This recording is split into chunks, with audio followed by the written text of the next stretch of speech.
Good evening, members of Spiritual Encrypted Encounters. How's everybody doing this evening? I hope everybody is doing well. I'm gonna share this live feed to the groups I'm affiliated with.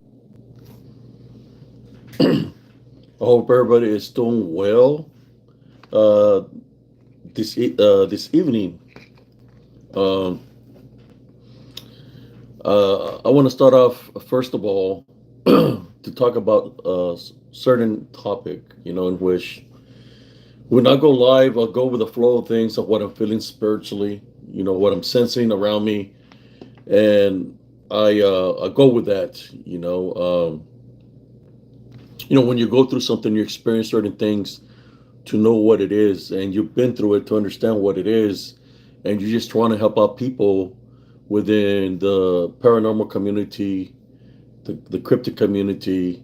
That's what my intentions are. So when I make a life out of something, I might compare something, but I'm not trying to make fun of anybody in any kind of way, shape, or form. In which I noticed that somebody made a comment that I'm making fun of people because of what they call within the cryptic community family and all this is spiritual encrypted encounter, and I was bringing the spiritual aspect out of it, and I was trying to awaken people about the things that are out there that are infiltrating within in our world, infiltrating for people to believe in them, to be cryptids or other things in which of what I dealt with and what I noticed because I was out there, did the training for about when I was in the military, and the things that I experienced. I'm just here to tell you what there are, which is this disembodied demonic Nephilim, which are demons. There were the watchers created them. They became disembodied after the flood, in which now they're demons, and they're roaming Earth. In which they have the abilities of manifest what the ability to manifest to look like anything that it wants to look like. What I mean anything, I mean anything. It can look like a person, it can look like an animal, it can look like a beastly creature, it can look like a tree. It has those capabilities because that's what I'm making this live tonight. When I'm made the live because I want to talk about skinwalkers, shapeshifters, and elementals. Since we're talking about this, that they have those capabilities to manifest into anything. That they desire, or whatever you're thinking, because they can read your thoughts, right? They can manifest to that. I'm here to tell you something that is in the flesh doesn't have those abilities. Something that isn't in the flesh, not unless, to my understanding, people that have sold their souls, right? That to the demons, to the devil, that they had the abilities. They might have had those abilities of some kind of way, shape, or form, maybe when they were alive, but now that they're in spirit form, that's what we have: the skinwalkers. We got shapeshifters. I believe that's where the lechuzas come from, because most of this like I'm going out of topic because I'm trying to stick to skinwalkers or shapeshifters. But the reason I'm trying to compare them is because brujas and brujos that come from like Mexico and area, in the states, the skinwalkers and shapeshifters are natives, right? Well, in Mexico, there's people that are native in their own culture, right? So when I compare the way the natives of the states are, and some of the things that the people from near the borders and from across is basically the same thing, and you got medicine women. Some people call them shamans, and in Spanish we call them curanderos, curanderas. Same thing, you know. It's just different parts of the regions. Um, but that's why I wanted to compare to that. Compare that to y'all when the shamans. Well, let's talk. Let's stick to what I'm trying to bring to the table tonight. And I can make comparison with other things as I go through. But I just want to let y'all know, if somebody got offended by what I was talking about yesterday, I'm sorry, but not so sorry, because I was trying to show a point. I was trying to explain certain things. So for those diehard Bigfoot believers, maybe this is not the place for you to be, because I'm bringing the spiritual aspect out of it. So if you're just here to just leave comments of every live feed that you dislike it because of this and this and that, well, then go back to your Bigfoot community, to your family of Bigfoots. This is a spiritual encrypted encounters, and I'm bringing the spiritual aspect out of the cryptic community. That's why I'm here. That's why I named it Spiritual Encrypted Encounters. Uh, this is what I do. This videos. So today I wanted to talk to you all about skinwalkers, shapeshifters. We could talk about wendigos also, because they all fall in the same category. No, what people don't understand, all these powers that they supposedly gain, they gain them through the dark arts, through the necromancy. No difference, like a bruja or witch. That's is dealing with that necromancy, and the way they're raised, and they're learning those traits. Like a shaman, and they cure with herbs and all this stuff. People that are evil, they do those things in that insane manner also. Um, so I want to talk to you about skinwalkers and shapeshifters, because I've witnessed them. I witnessed them when I was all throughout my life. I witnessed them in different times in my life, in which I know that they exist, but at the same time, when they disappear, that's telling me they're in spirit form, which means of what I'm witnessing is not something that's in the flesh, that's in the spirit. Of what I witnessed. I hear stories where people say where there's a manifestation of a beastly creature like a werewolf or a dogman, and that when it's shape shifting, or moving around, that you can hear like broke the bones getting restructured because it's taking form. What I witnessed, I've never heard nothing like that. What I witnessed is, and it's dealing with skinwalker shapeshifters, in which, what does that mean? Skinwalker and a shapeshifter, is dealing with natives, uh, where some of them had abilities, like the abilities that they got is from the witchcraft and the necromancy that they were learning from the demons, in which the if they did that, and they so made a pact deal, that when they passed or crossed over, they will continue to live in spirit amongst the living as shapeshifters and skinwalkers. That they have those abilities to roam around still on Earth, and of course, they don't dwell in doing good; they dwell in negativity, because that's what they're about. Um, and then you got, of course, when we talk about shapeshifters and skinwalkers, we can leave out the Wendigo. The Wendigo is supposedly people that are natives that have cannibalized people, which, because of eating the flesh in that manner, that they become the Wendigo, right? They begin the Wendigo, in which they eat people and all this stuff. But to me, that's kind of like a form of possession, because these people, they're out there, they're woodlanders. They're out in the woods, and I've seen old pictures. If you look up Wendigo or Wendigoism, you can look up old pictures where you see a regular native person where they're white, their eyes roll back white, like they're possessed. You can literally tell they are possessed.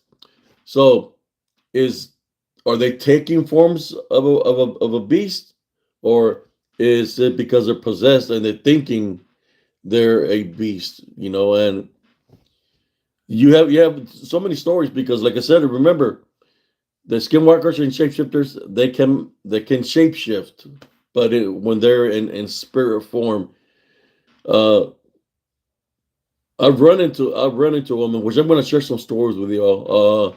Let me see who's here. We got Brother Randy. How you doing, Brother Randy? Yes, Brother Randy. It's kind of like this.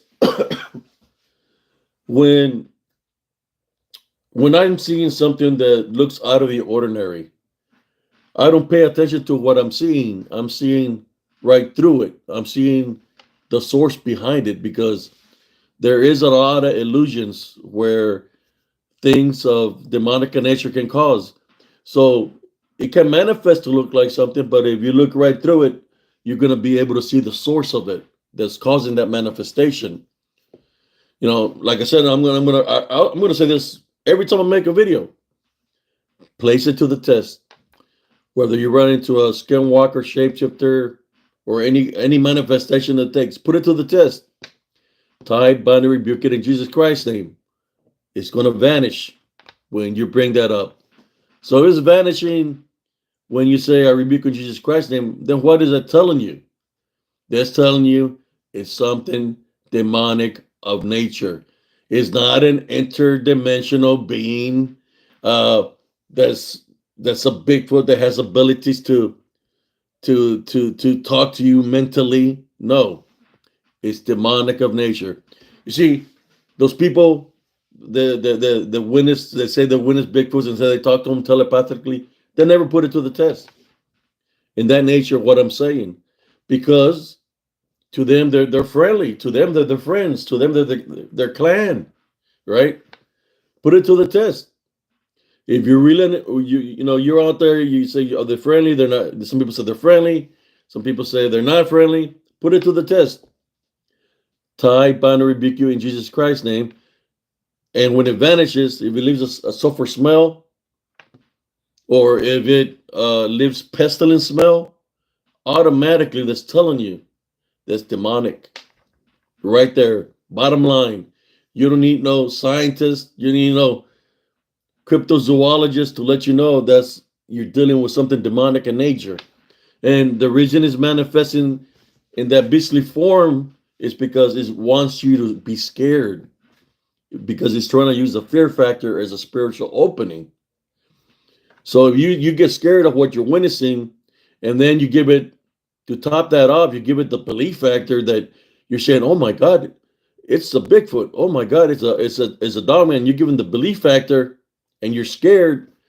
That's that's a double combo for that demonic force to spiritually attack you and attach itself to you. If you're not, you see, it's through spiritual law. I'm going to explain a little bit better. Let me read a couple of the comments. Through spiritual law, brothers and sisters, the demons have to identify themselves to us because we are children of God. So when they're manifesting to look this way, they're really letting you know, hey, we're here, we're demonic in nature. And like I said, they're letting you know through spiritual law what you're dealing with. Now, the question is, if you don't have the spiritual gifts of discernment to be able to know what you're dealing with, then you're not going to be able to how to fight it. So, most I don't carry no weapons with me. Uh, People that are hunters, they witness something like that. First thing they do, and you hear it all the time, where they grab their weapons, they shoot it at their handguns, they shoot at it, and there's no kill. Every bullet is missing because it's hitting the trees and the leaves and everything behind the manifestation. You can kill something that's in spirit with any man-made weapon. I'm sorry. I'm just speaking in truth. That you cannot harm something that's in spirit form. So when it's manifesting, it's letting you know it's demonic. Now, if you want to believe that it's something real, that's a win-win situation for it. If you're not spiritual ready to know what you're dealing with, then it's already pulling the wool over your eyes, and it's got one over you, because when it's doing that and it's manifesting in front of you to let you know, hey, I'm demonic, right? Because through spiritual law, they have to identify in order for you to be able to defend yourself spiritually, since we're all children of God, right? And if you take it as like, oh, that's a Bigfoot, that's a dog man, and do nothing about it, guess what he's going to do? Guess what he's going to do?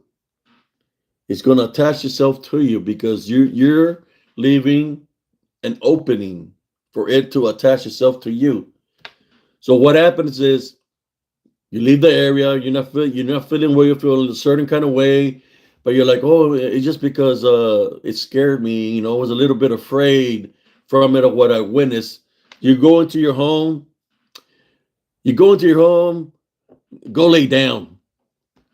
You forget to do the spiritual things of protection. Like, for example, one of the things you could have done is, when you've seen it manifest in front of you, you could have said, I type bind and rebuke in Jesus Christ's name. When you entered your home, or you left the area, you could have said, there's nothing, nothing that's any unclean spirits or demonic spirits follow me home. If you're not saying those things, when you enter your home and you say, for nothing to follow in your home, guess what? It's already in your home, because you did not take the proper measures of taking authority over it. So what starts happening is activity in your household. You start seeing things. Things are being moved around. You're seeing this shadow figure things, and it just starts causing all kinds of chaos and havoc. In which, what are you supposed to do? I'm going to tell you a spiritual aid what you're supposed to do after it enters your home, because it was on you. You got to take authority, since that's your house. You're head of the household. You have to take authority and tell it to leave your house. That's the only way it's going to leave your house. If you say, I command you, or through the name through Jesus Christ, to leave my home. And when you're doing that, you have to cleanse your home to protect it from anything trying to come back in, because it's pissed off that you ran it off. I know I'm getting a little bit of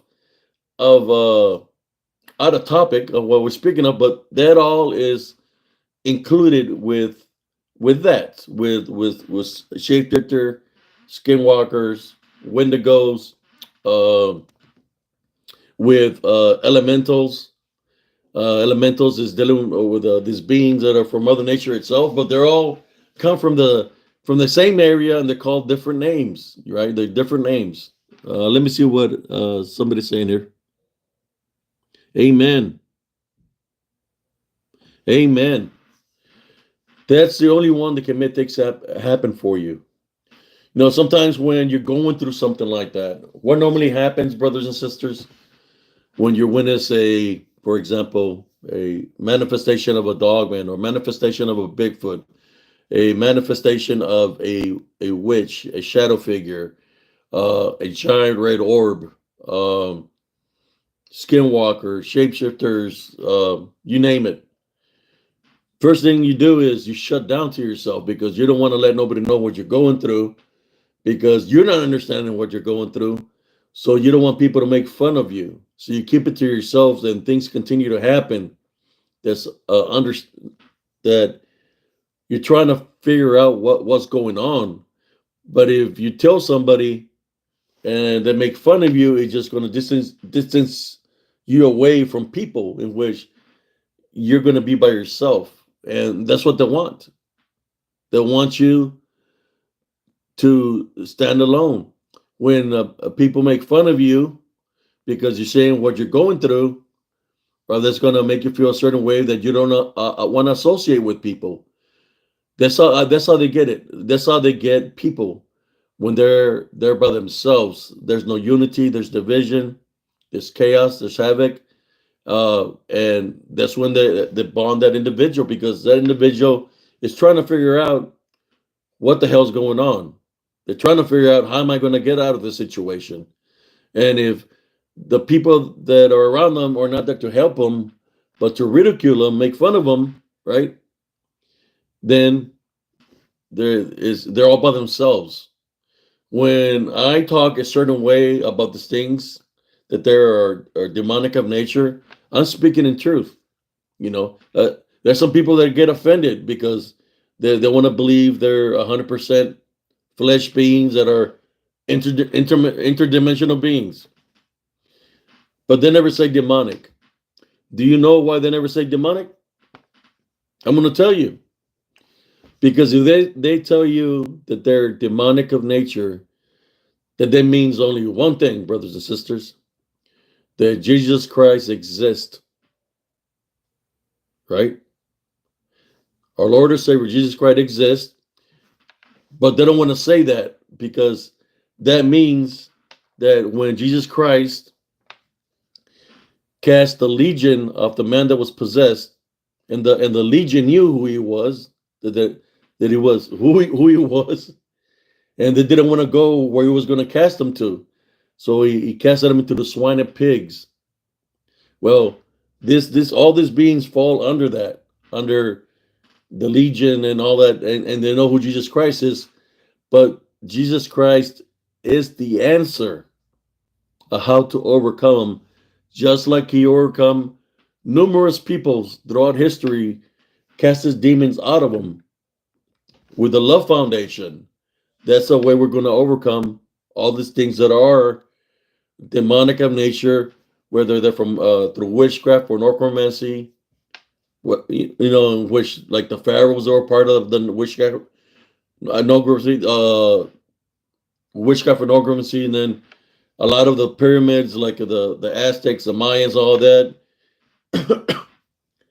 that were being deceived by the watchers. They're called different names, Napakulu, Apakatu, different names, and they were deceiving the people in charge, the leaders, and they were telling them they needed to sacrifice their people for the crops, for the rain.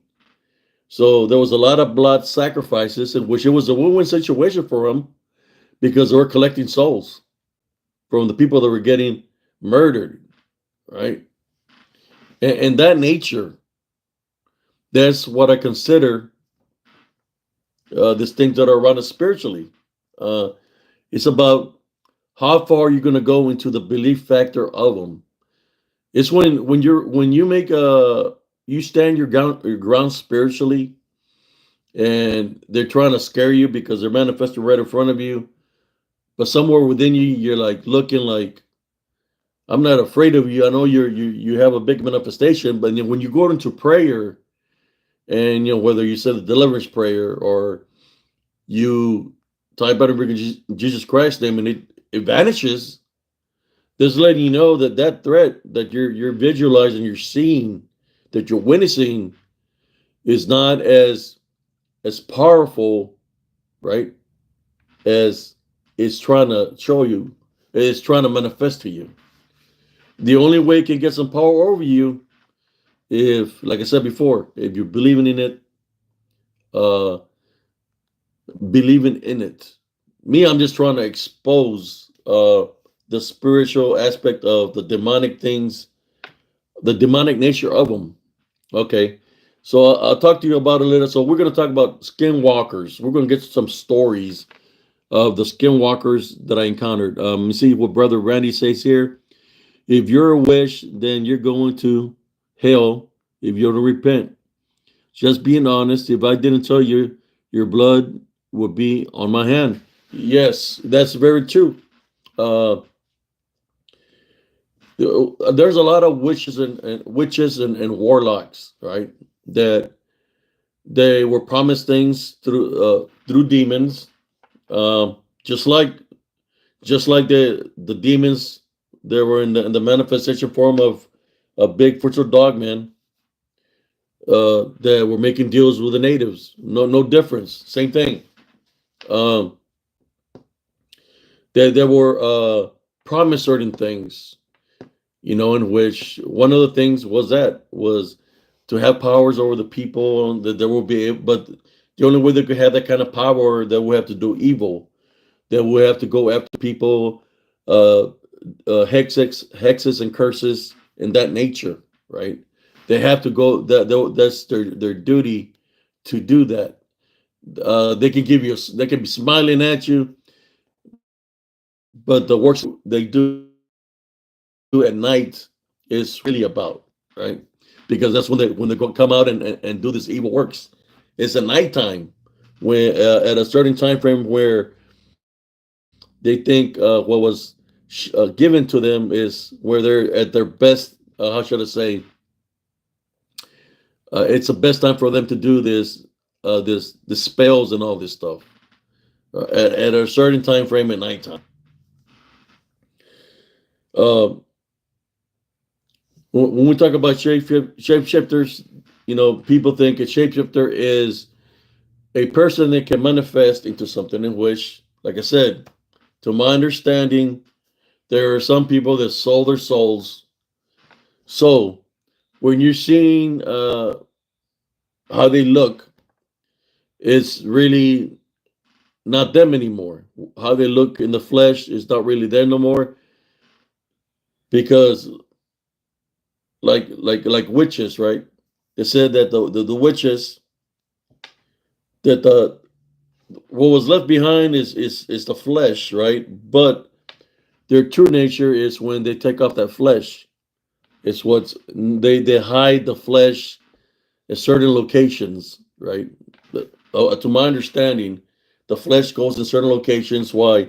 While they manifest to look like that owl, the lechuza, vice versa.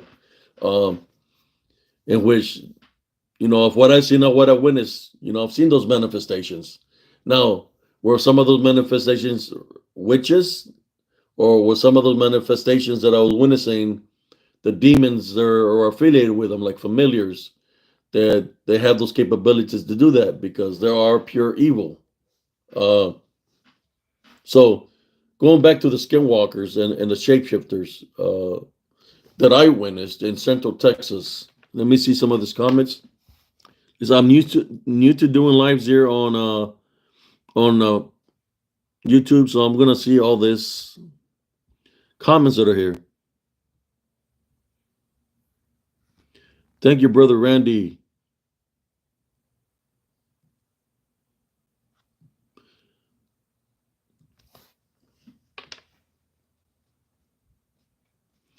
Oh no, skinwalkers are everywhere, man. They're not just on Navajo land. They're everywhere. They're demonic. They're demonic in nature. Uh, they're not just on Navajo land. They're everywhere, man. They're everywhere. If you really think about it, if you really think about it, wasn't natives in charge of the whole United States at one point in time because this was their land? Just like the same natives that lived in this land that lived in Mexico, you know. So this skinwalkers or shapeshifters are not just in Navajo land. They're not just on Skinwalker Ranch. They're everywhere, man. I've witnessed them on Fort Hood, here in Central Texas. I witnessed them in near the border. People in Mexico have witnessed it. Shapeshifters and skinwalkers, uh, but they are demonic in nature. They can look real, but when you bring Jesus Christ into the picture and you tie, bind, and rebuke it, they're going to leave. They're going to vanish. They're not going to walk away. They're not going to manifest to change form right there in front of you. When you tie, bind, and rebuke it in Jesus Christ's name, they're going to disappear, which they're going to leave a puff of smoke. It's going to smell like sulfur, or they're going to disappear and leave a pestilence smell. They might leave a residue on the ground that smells like pestilence, like as in a sewer smell. They might leave something that might look like a trace of blood, or like a black smudge on the ground, right? Or it might even smell like a little bit of urine, but that's what's left when it goes away, because it gets scared when you bring Jesus Christ into the picture. No difference than when the legion knew of the capability of Jesus Christ, and they're rather go into the swine, into the herd, right? I'm just trying to bring the spiritual awareness to the people. being spiritually gifted with a spiritual gift of discernment, I can go to any location. If there's something in that location that's spiritual of nature or in spirit form, it's going to reveal itself to me because they know I have the ability to see them spiritually. So some of them they get mad when I go into their land because they know that I have the capability, and some of them have trapped souls there, trapped people that are trapped that are being trapped by this demons, and sometimes those souls want to be set free from that area. So they see a person that's got the beacon of light, that has the love foundation, that has Jesus Christ on his side. Those spirits are going to come and they're going to want help, in which I've helped a lot of spirits cross over while I was going into the woods.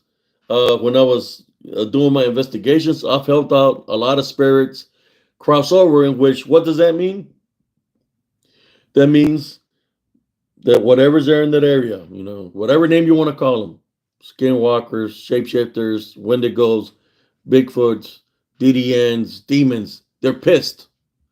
They're pissed because they lost a soul, because it was able to cross over into cross. God was able to take save that soul, right? So they get pissed off, and who are they going to come after? They're not going to go after Jesus Christ because they're afraid of him. They're afraid of the angels. I'm here in the flesh, even though I walk with Jesus. They're going to come after me because I interfered in something that they had a grasp of somebody, and now that soul is saved. So they come at me. They come at me in numbers. And you want to say in demonic numbers? When they say that the legion is many, they come in numbers. But I know as I have a good heart, that's why I'm here in Spiritual and Cryptid Encounters, to bring awareness and try to help out people spiritually. Just like I help out people that are here in the flesh spiritually, I've helped out lost souls.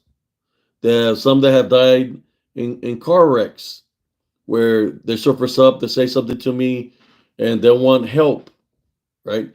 They want help. So I go into prayer to call upon the Heavenly Father to assist that spirit that's lost to cross over.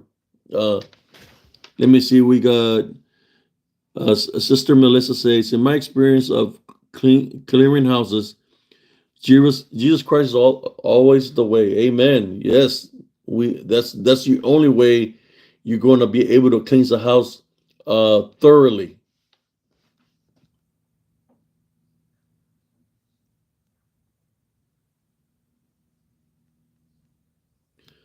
Amen, Brother Randy.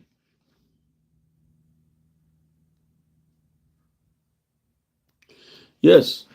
Uh, I'm just being used as a vessel to relay the message to whoever views this video, whoever wants to grow spiritually. This is what I do. I'm just relaying messages that are being sent to me. It's kind of like this. It's how great Jesus Christ is. There was a person that said he wanted to be blessed by a saint, and that he wanted to be blessed by the saints and all this stuff. And Jesus, like, why would you get blessed just to what they can offer you when I'm the one that blesses them? I'm the source, right? So why are you going to go through the middleman when you go straight to the source, which is Jesus Christ? When I went through my spiritual battles, I didn't say, Father Ralph, help me. Sister Teresa, help me. No, those just are regular people. I said, Jesus Christ, please help me. He came to aid me. Imagine somebody trying to find something demonic through a priest or chaplain or a nun. They're just like you and me, and maybe their faith is not that strong. and they're trying to use them to fight something demonic. And they say, I tie, bind, and rebuke you through Father Ralph. I tie, bind, and rebuke you through Sister Teresa. And the demon is looking at him, right? The manifesting is looking, he's just looking at him, and he's not going away. And then he just comes and attacks him. And he's continue to, instead of going to the source, which is Jesus Christ. You see a lot of that through a lot of the, should I say, the the wolf in sheep clothing through religion, right? Where a lot of people are getting the wool pulled over them to believe in other things besides what we're supposed to believe in, which is Jesus Christ. In that nature, people in the cryptid community that are being deceived in the nature also. They rather believe in Bigfoot than believe in Jesus Christ. The reason I say that is I know how demons can manifest. I talk about them because I'm just trying to bring awareness to the people of what they do, and I know how what Jesus Christ can. And that's the way that I was able to overcome it, was through Jesus Christ. That's the only way, because it's not about an I thing. It's everything that has to be done through Him, through Jesus Christ. There's a lot of that going on in the going on. When I made my video the other day, somebody left a big old message. They never once said anything about Jesus Christ. They just made a big comment, like saying that they don't like the videos that I make because it sounds like I'm making fun of the people in the cryptid community and all the things, which was a person that believes, probably most likely, in the Bigfoot. So if they're believing in the Bigfoot, most likely they're being bonded because the Bigfoot is demonic in nature. So the demon that's got them bonded makes me write they write a big list, a big message, but it says nothing about Jesus Christ. And that's telling me that they're being bonded by what they're believing in, right? So the demon that's with this individual that's being bonded is trying to send me a message. The message he was trying to send to me was not to talk about this, not to speak about this in my encounters. It's not like I'm going to groups. Yeah, I share my material to some groups that allow me because they believe there's a lot of other things besides Bigfoots. So they allow me to place my material there. And there's some groups that say if somebody places something, you got to respect what they're saying. Well, I expect the same way. If they're saying something about Bigfoot, instead of me saying something or commenting something in the post, I'd rather not say nothing. In that nature, when I'm placing something the material that I've created, I expect the same respect. And I'm not getting that because I'm bringing the spiritual truth to it. Oh, yes, that's what there are. There are the disembodied Nephilim, which they're in spirit form. See, that's what people don't understand. Uh, you know how they talk about the Gondar giant? Oh, the Gondar that was all that was all BS about the Gondar giant. It was some soldiers that were saying different stories, and they're trying to see which story was the best story.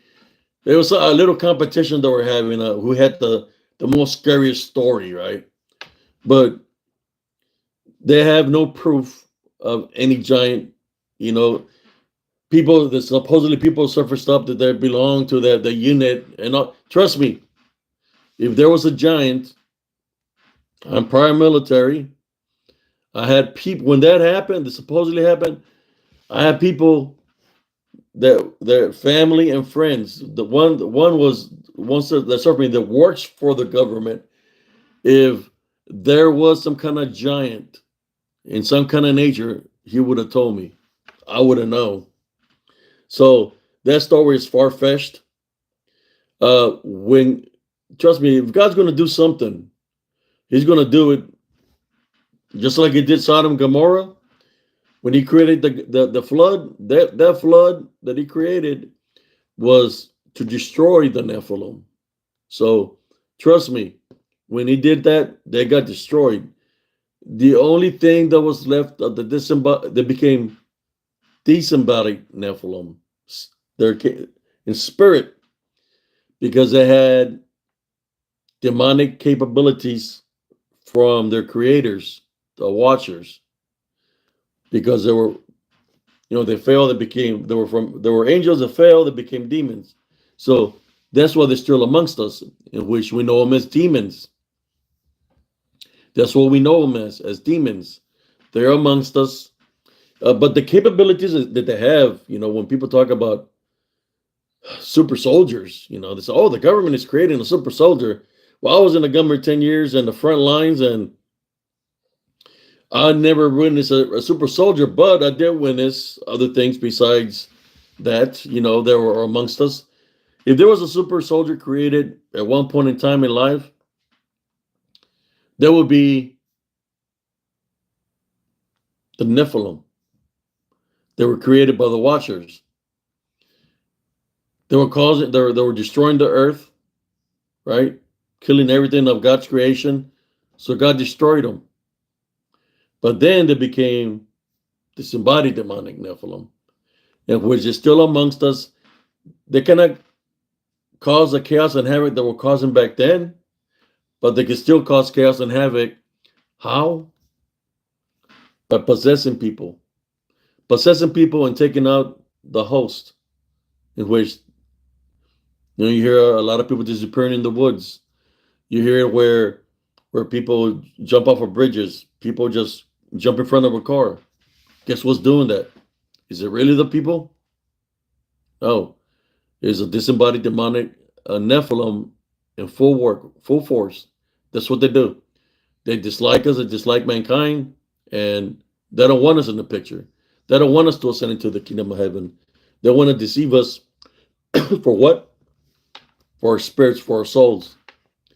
Trying to deceive us. That's where a lot of people throughout history have been deceived in that manner through promises and gifts, or promises of witchcraft and necromancy and all this stuff. If those people only knew that what Jesus Christ has to provide is a lot greater, that something that is fallen, that something that's not even created by God, in all necessary reality, the Nephilim was never created by God. They were created by the Watchers. So the Nephilim, or disembodied Nephilim, demonic, they will never make it into the kingdom of heaven. So they're pissed. They're pissed. They're upset because they will never make it. The only place they're going to is into the lake of fire. And anything that believed or practiced in them, worshiping them, they're going to be going into the lake of fire. Do you see the importance of why I do these videos?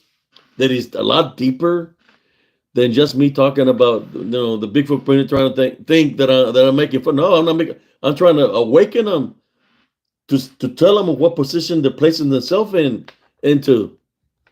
They're going to go, and when the time of judgment, they're going to go, I know who you are.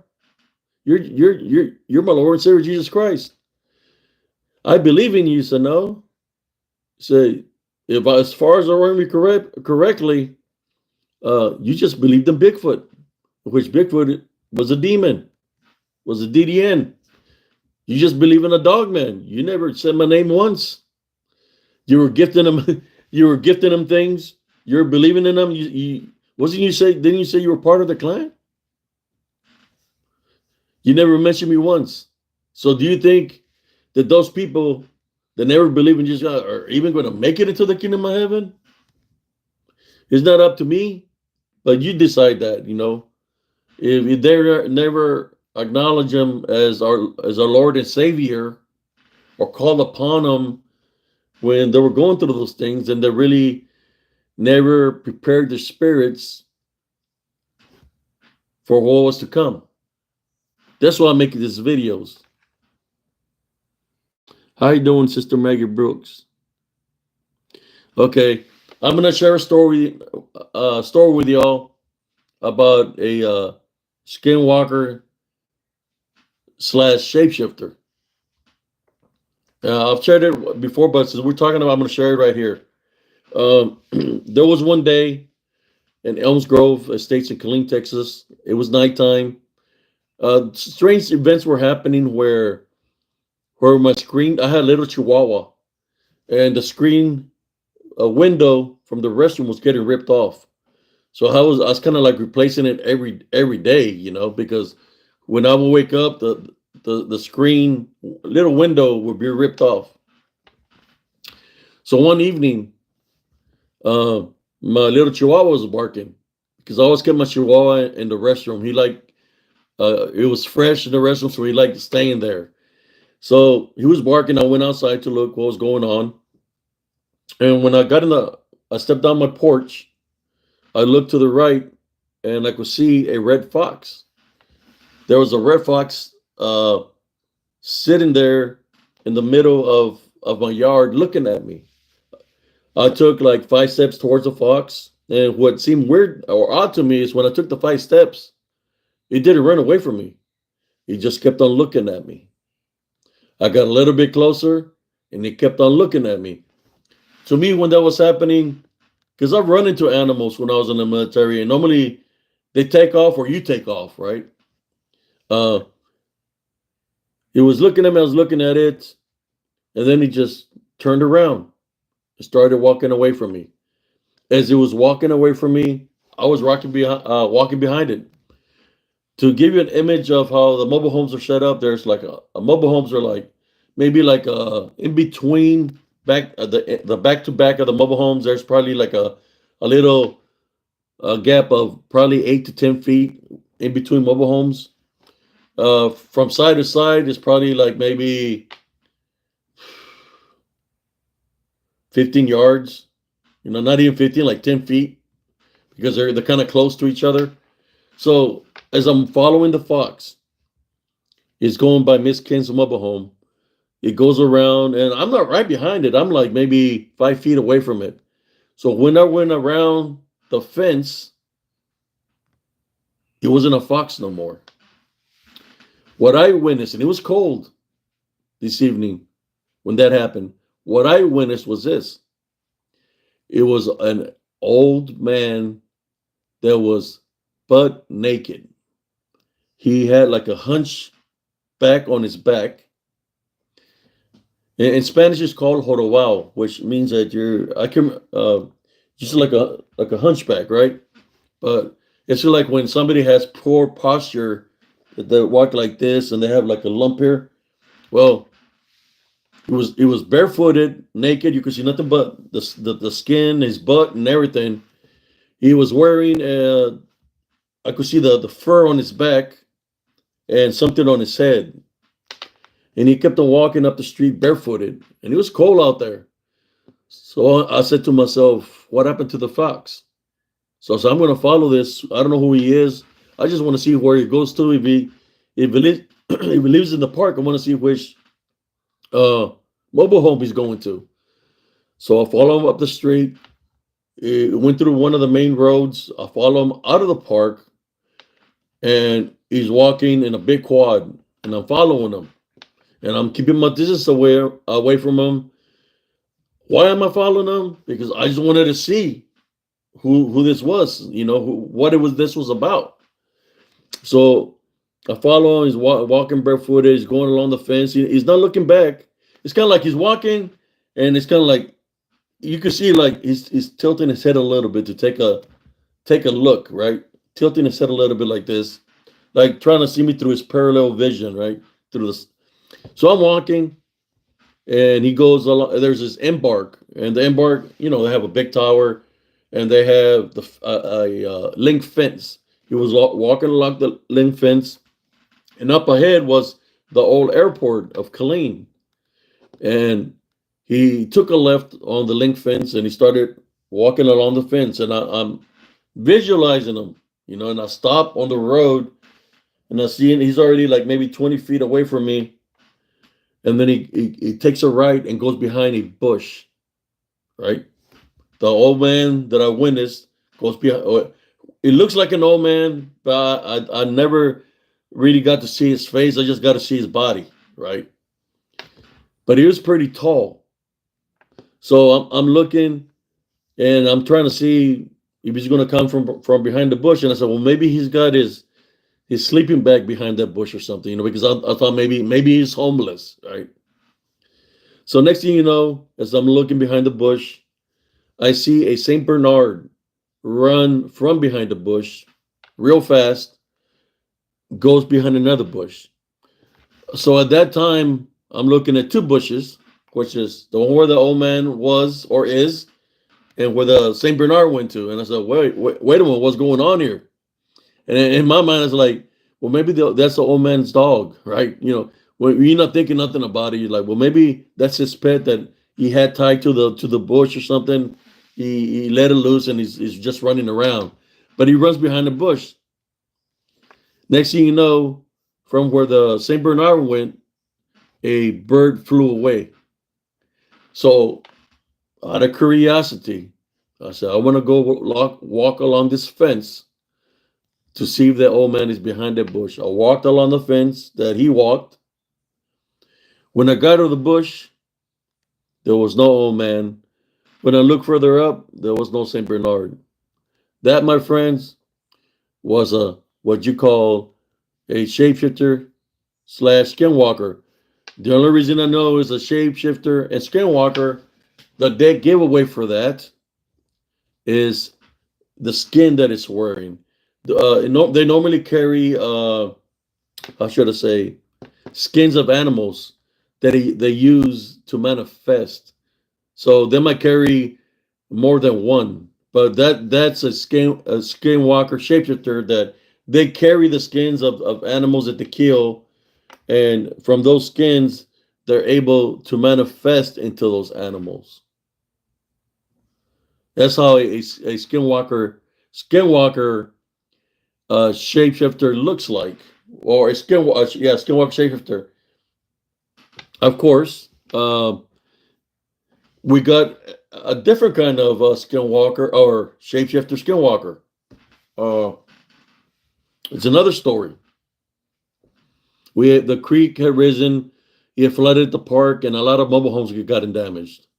Let me read some of the comments. I'm going to give times for anybody to say something here.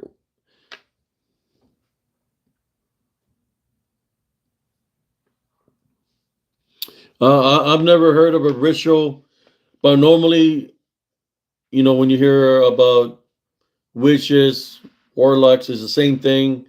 What they do is, sell their souls, and they do the wrongdoings, and they even do wrongdoings to their own. Because once they sell their souls, they're really not themselves no more, because they're doing evil works. So they do send a bad mojo to family members. That's what they do. The other one I was going to tell you about was a little bit different. Now this one, because the Skinwalker, he was literally in the man of, just looking like in his human form, right? But he changed into animals. This is other story. It happened in the same location. The creek had risen, the park had flooded, a lot of mobile homes went underwater, a lot of cars went underwater. As the water receded, my friend's house had his car got messed up, his mobile home was flooded. And he said, man, I'm going to go stay somewhere else. Can you please just watch, my belongings, while I'm gone? So sure, no problem. So in front of my house, I had a picnic table. So I'm sitting out there, and my nephew's sitting with me. We're talking about the military, and we see a giant shadow, like a mass, pass right by his little car. It was pretty big.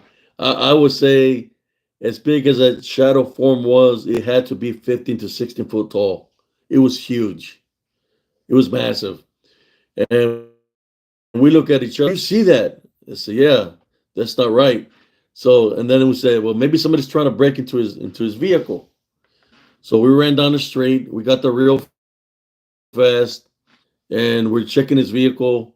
His vehicle is not tampered with in any kind of way, shape, or form. We go to his mobile home to see if anybody broke into his house, and nothing's tampered with. So I'm following my spiritual senses, and I'm looking to see where this giant shadow figure went to, right? Because that's what I've seen spiritually. So within myself, I'm kind of like praying a little bit because it was how should I say, something that is not that something is more spiritual than something in the flesh. So as I'm going into between the mobile homes, it's dark. Like I said, they're like maybe 10 feet away from each other. As I was gonna enter the darkness of the mobile homes, something came out of the darkness, and I took like a 2 step back because like it just caught me off guard. As I'm stepping into the dark, something came at me, and it was a woman. Ooh, I'm getting my hairs are standing up. It was just talking about it because I remember it. It was a woman that was about 5'4", 5'5", very beautiful from the face, and she just had a smile on her face. The first things that she said to me is, "Can you give me a ride?" She was very beautiful. She looked like she was native.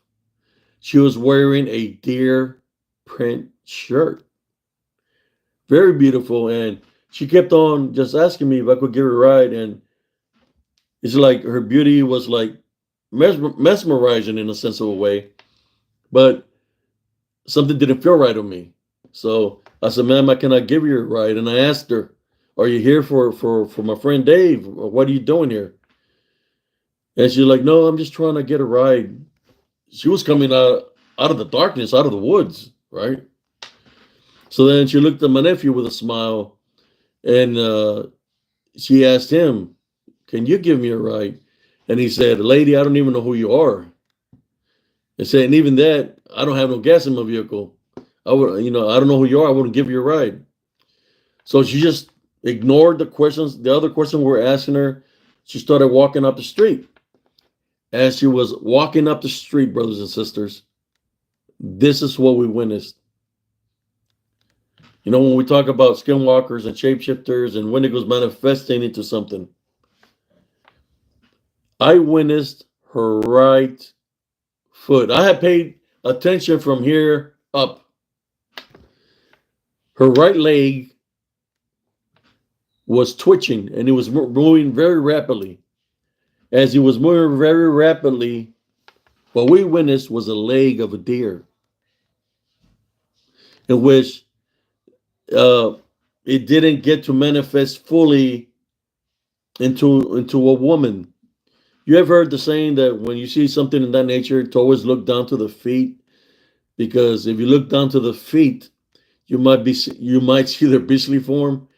Well, in that sense of a way, she wasn't fully manifested into a woman, so her right leg was still part like of a beastly. It was beastly, right? She was going up the hill. We started following her, and then she just went around real fast. We ran. We were running fast, and we couldn't catch up to her. By the time we get to the entrance of the mobile home park, she was already in the highway. But she was moving very fast. It's kind of like she was manifesting back to the beastly form that she was never able to manifest into the should I say the form of the woman. The deer print wasn't the deer shirt wasn't a shirt. The deer what I witnessed as a shirt was really the skin of the print of a deer. But they have those abilities to manifest that way. Now that was what I believe the natives call her is the deer woman. There's such a tale within the natives of the deer woman. They said that the deer woman comes after men that are being unfaithful. Some of the places that she likes to hit is truck stops because that's where men are being unfaithful. Some of those truck drivers are being unfaithful to their wives. So they said that's when the deer woman goes and goes up to those individuals that are living in sin, looking at me real pretty, and they just get focused on the face, and they don't see her beastly, her real true nature, which is a beast. Um, but that is what you call a skinwalker shapeshifter.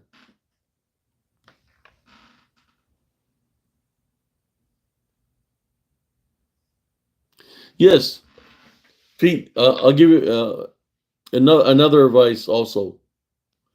You know when this to wherever there's out there exploring or hunting, there's a lot of people that look down to the ground. They're looking for footprints. They're looking for hair, for dead corpses of animals to see. There's a dogman or a Bigfoot.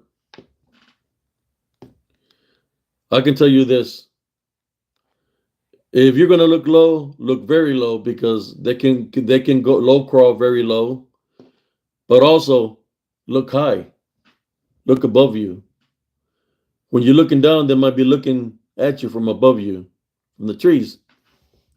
Isn't you see? Heard what I said? From the trees, the unclean spirits, demonic spirits, they can go into the trees. You've heard it. You've heard it before, community.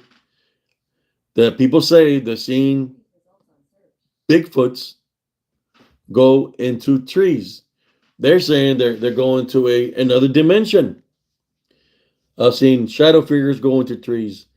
I've seen the DDNs go into trees, go right through them because they're in spirit form. So if a Bigfoot is going into a tree, which is a hard object, that means that they're in spirit form. But of course, they want to keep the myth alive, so they gotta say he's not just an ape from a long time ago. He's not just a blood creature. He's got psychic powers and he's interdimensional.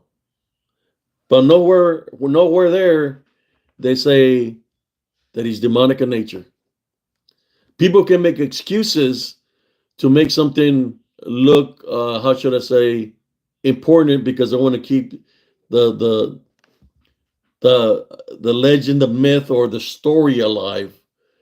But how come they never say all those characteristics? That's what a demon does, because it's demon. When they talk about going into another dimension, that's what demon. Where do demons come from? Where did the demons come and go? You got the heaven realm, and you got the hell realm. I'm just trying to bring the spiritual truth about this. That a lot of people are afraid to talk about it because, in all honesty, a lot of this, whether it's a Bigfoot, whatever they want to believe, or the Mothman, that's just a way for those people to make money for tourist attractions, right? So they're gonna say, hey, we spotted another one over here. We sighted another one over here because they want to make that money because they want to keep the myth alive. So I've heard that a lot of times when people say, "Oh, Brother Abe Seas, he's not good for our community. He's not good for our community because he's trying to bring the spiritual aspect out of it, that they're demonic." So if they're demonic, then what is it saying? That it's not really something that's real in the flesh, and it ruins the reputation, right? That man has given it or man has built up because there's been people that made money out of that throughout the years. They've made money keeping the myth alive. We see it all the time happening. But besides that, we see it through fake hoaxes where people just dressed up in costume, or they said they caught one and then it was all a hoax. We see it in that form many ways, but it's a money revenue. That's what it's about. That's why they have to keep making these videos. now that they have the social media, they're making all kinds of videos, but you could literally tell it's people in baggy costumes. But it's a form of way of making money. So, I'm sorry that I'm bringing the spiritual truth out of it, the reality, the spiritual reality out of it. But as I place Jesus Christ first, this is what I'm supposed to do. That's what the Heavenly Father is telling me to do, to bring the spiritual awareness to the people in the cryptid community, for them to know what they're really dealing with. And for what they're really dealing with, the only way for you to survive what you're dealing with is through Jesus Christ. That's why I'm bringing it in this nature. Oh, yeah. I'll tell you a story about that. I'm not just saying it to say it. We was always up at nighttime, right? Me and my nephews decided to go to the park. On the park, there was a picnic table. So we're sitting on the picnic table. It was nice and fresh outside, and we were talking, about at that point in time, we wanted to join the military. So I'm telling the things you could do, how to do it. And as we're talking about that, at first, as we're talking, we could hear like some kind of scratching, clawing on the oak tree. There was a big oak tree behind us. And I said, well, it's probably a tree lizard. Those lizards with the spikes. There's in Central Texas, there's a lot of lizards that have spikes in their back. So I figured it's clawing on the bark and it's making that noise. And you can hear where it's just clawing, and something's very high up on the tree doing that. So we're still talking, and next thing you know, we just hear we hear a crack, and then we hear a big thump, boom, where a giant oak tree limb, and it fell down behind us. When it fell down behind us, this is what I witnessed. Something landed to my left, right beside the tree that broke, the tree branch that was real massive. As I looked at it, it's standing on toes. It's got fur that's like reddish brownish from top to bottom. And I witnessed the face. This face, it looked like it was, to me, anything that looks like a bat or like a cat or, a dog, that to me, that's something demonic, because the way it looks, it's standing on two. That one was probably like over 7 foot tall. It's looking at me and I'm looking at it like this. And we're just looking at each other. It's standing, I'm sitting on the picnic table. And my nephew's beside me. He said, "What the F is that?" When he said that, within myself, I wasn't afraid of it. It turned its head to the left and it ran through the trees and landed in the creek. When it landed in the creek, you could hear a splash of water. You could hear it's running in the creek. Then it breaks the trees, goes into the park, and it starts running towards the other side of the park. And when it's running, it's not running in fours. It's running on twos. If it had weight, that weight that it had was enough weight to break a big oak tree. That's why I say, when you're looking for something, instead of looking down, if you're going to look down, look even further down. But look up, because it literally broke an oak tree. When it breaks an oak tree, and it's, whoa, there's got to be something real. When it lands beside you, right? At first, when it broke, I said, oh, it's just the tree that just broke. No, it landed beside it. The weight of it broke that that oak branch. It was big, a big oak branch. Then he ran ran back out into the park and ran to the other side of the park on twos. In which, when it manifests that way and it causes that kind of activity, it really made me think at that point in time. This before I had my experiences in the woods. I thought maybe it is something that's real, you know, which that's the belief factor. And that's what they wanted me to believe. And once I did that, that's when the unseen spiritual war started happening. I started getting in spiritual battles with the unseen. What I mean by that is when they attacked was unseen. They were in disembodied form and spirit form, so you can't see that. You can't see them. They can make contact with you, but you can't make contact with them. Uh, but the only way you're going to be able to fight them is spiritually.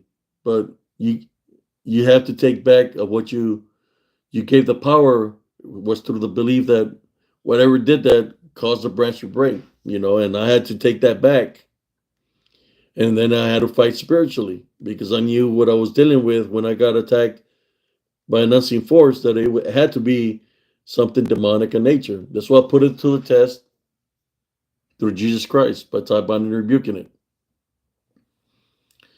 I witnessed there in Elms Grove. I witnessed that one. I'm gonna say the encounters. Shapeshifters, skinwalkers. You can't leave that out of the equation when you see this kind of things, and you cannot leave the disembodied demonic Nephilim out of the equation. There was another one that I witnessed. It was a path that I would take into the woods where I had the encounter with the six. Well, every time I would go into the entrance of the path, I could always hear something running towards me in full speed, breaking branches like it's running towards me. But every time I looked to where the running was coming, it would stop right in front of me. So for a long time, it would do that. One day, I was walking through the same path. I didn't hear no running, and I was up ahead on the trail. Then I heard some commotion behind me where he normally would run. When I turned around, I seen something crawling, low crawl. That's what I was telling y'all. Look further down. Like it was using nothing but its muscle. It looked human like. He had fur. This one had like grayish fur, but you could see through it. And on his body, he had some kind of spots, like black spots. Uh, but the body was not of an animal. The body looked more like a human, but it was very long. Uh, the face didn't look. It looked human-like, but the ears had black, like sticking out of them. The face had it looked kind of like bat-like. From the nose, the way the nose was shaped, it looked bat-like, and it was just it didn't have no. It's kind of like it didn't really have hair or nothing on its head. He just like from head to toe, you could see it was furry, but it was nothing but like muscle, and it's low to the ground. And yet, all he's doing because the sun was going down, and I'm seeing white eyes where it seems like to me that it can't see me because the sun is out. So it's just turning its head. The path is probably like 12 foot wide, probably 14 foot wide, and he covered the path along. It covered the path from one side of the path to the other. That's how tall it was or how long it was. It being low to the ground like that, it covered the whole path. So I'm standing still. I'm standing still in the path because I was going to the. So I'm standing still. I don't want to move because I'm surprised at what I'm seeing. So he just moving his head. I'll give an example. He's moving his head like this, and it's low to the ground, like, and you can see the ear thing, like it's vibrating, like it's sensing something. Then it turns his head to the left, and it's vibrating. The ears are vibrating, like it's sensing, like it's sending a. You know how bad they send out a sonar to hunt its prey. Well, that's what he was doing. That's what I witnessed. The black, it had like a black thing on the ear, like a something black here, like sticking out of the ear, and it kept on vibrating, like it was vibrating, like it was sensing. He was just turning his head left to right, but he couldn't see because the eyes was white. So as I wasn't moving, as it was looking my way, I felt a sonar that came my way, that it made me feel like I got flipped around, like the world just everything went upside down, and like reality went upside down. So it's kind of like I caught myself from falling, but it's like I didn't move. I stayed in the same spot. It's kind of like it tried to drop me that way. So then, as it's looking still and sensing, it goes into the woods. And I'm looking at when it went into the woods because it crossed the path. And I said to myself, should I follow it? And then myself says, hell no, that's too big, whatever that is. So I made it out of there and, went to the store, but I took the highway back to the house. But I witnessed it now. The question is, what was that? Was it a shapeshifter, a skinwalker? Was it something demonic? Was it the Nosferatu? Was it a lycanthrope? Was it what people want to call the rake? Or was it some kind of lost native civilization that lives underground that they're not able to see in the light because they've been underground living in the caves for a very long time? I had a lot of questions, but I'm just sharing with y'all the incidents that I've experienced there in Elm Grove to make me think of what the hell is this? I didn't have a weapon to shoot at it. Imagine if I shoot at it and it's nothing but ground, but then it comes at me. He comes at me, It was, I don't know what would have happened. It would have been a fight. It would have been something was going to happen, but I don't know. The only thing I know is the path that it went to when I went to go investigate the following day. We went into the wood lines. There in that location where I live, there's some pillars. They're on top of the ground made out of cement, and they're from the city, and they have the steel plates on them. Well, the steel plate was moved to the side, in which I believe because there's steps that go down there. That if it was something that was real, that it went down those steps. It moved the plate and went down the steps into I believe it was like a water sewage system. And they're all along that creek. There's pillars that are made out of cement and they have the metal plates up on top. I never got the courage to go in there. There was one time that I saw a little shoe of a girl nearby that cement pillar where the thing was moved. And the shoe looked brand new. It was only one shoe that was there. But since it was close to the creek, I figured that wherever that shoe came from, maybe the creek, when it flooded that area, it placed it there. Possibility, or maybe not. I don't know. If it was something real, for those that are cryptid believers, of what I understand is that they live underground in Texas, in the sewers. That there's these creatures, or whatever you want to call them, that they live in the sewage.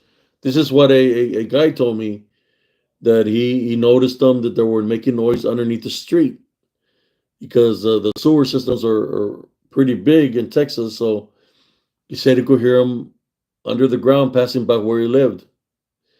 He would tell me that they would stand by the trees nearby his mobile home, where he had a target with a marker where you try to hit it with a bow and arrow. This man was petrified of them.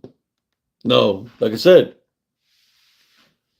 is it a species of some kind of animal, or is it some kind of human that has lived underground for a very long time that looks this way?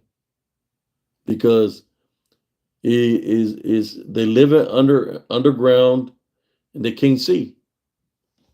I never went down there to find out. I'm not gonna go in there by myself. I'm a pretty brave guy, but this is going to whole new territory for me. I know I'm prior military and all that. If I were to do something like that, it would have to be, I would have to go full battle rattle, weapons and everything, just in case it's something that's out of the ordinary. But it's something I believe that's where they're coming from, whether it's an underground source system or possibly a hidden underground cave, and they travel through the creeks. If it was something that was in the flesh, something real, right?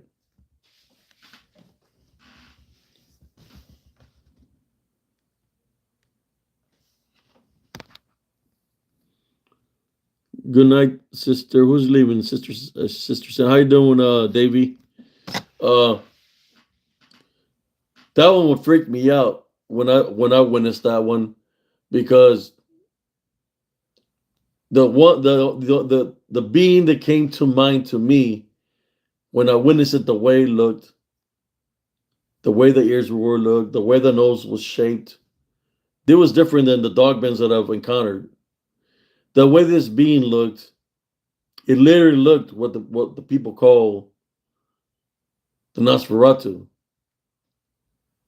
That's what it looked like to me. Uh, they had features bat-like, but it looked human also. Is it possible that it could have been, when you hear about Tarzan and you hear about people getting lost in the woods, getting been raised by animals, by wolves and stuff like that, could that have been something like that I witnessed? I never found out because I never got to touch it. I didn't get to go further than that, but I know where it's at because I know where to go to if I want the answers. The thing is, if I want those answers, I don't know if I want to go by myself. I'd rather go with a group of people. If people go with the weapons, we'll go there and search. I don't mind searching.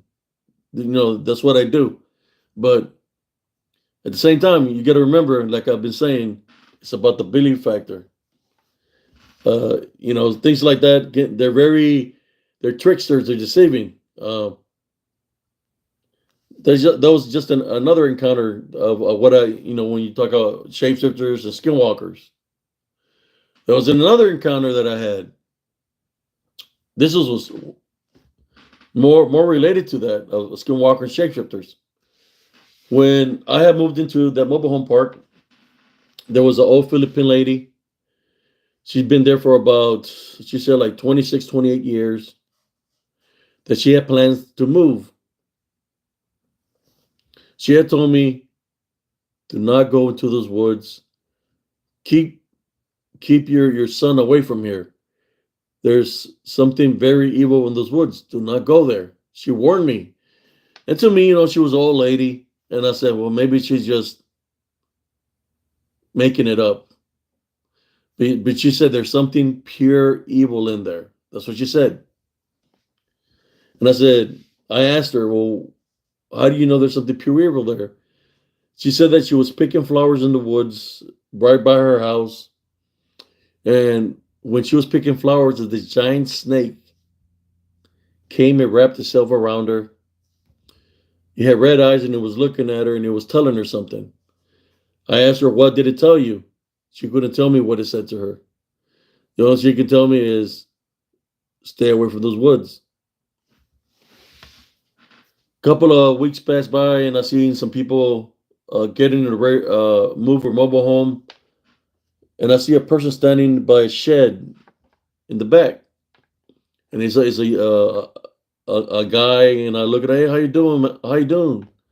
So my name is Abe, and he said that he was a son of her. That was her son. What was weird about it is like he wouldn't move away. He wasn't inside the yard. He was outside the yard by the shed, and he was looking at me, and I was looking at him, and I noticed like his eyes had like a yellow glare, right? And in my mind, I was like, well, maybe he's sick with something or some kind of illness, right? He's looking at me, and this is what he tells me. And he said, I'm her son. I came here to help. He said, I'm a historian for the natives up in Arizona and New Mexico. So, really? And then he asked me, this is what he told me. He said, do you know what a lycanthrope is? I said, I've heard the term. I'm thinking it's something dealing like with a wolf or werewolf. I said, yes. And then he pointed to the woods and he said, that's what lives there. And he told me, don't go into those woods. And I looked at him and I said, well, thanks for letting me know. And I said, it was nice meeting you. I didn't shake his hand or nothing. I just bid farewell and walked away. The mobile home finally got removed out of there like 2 weeks later or like 2 months later. Then I see a man in a truck.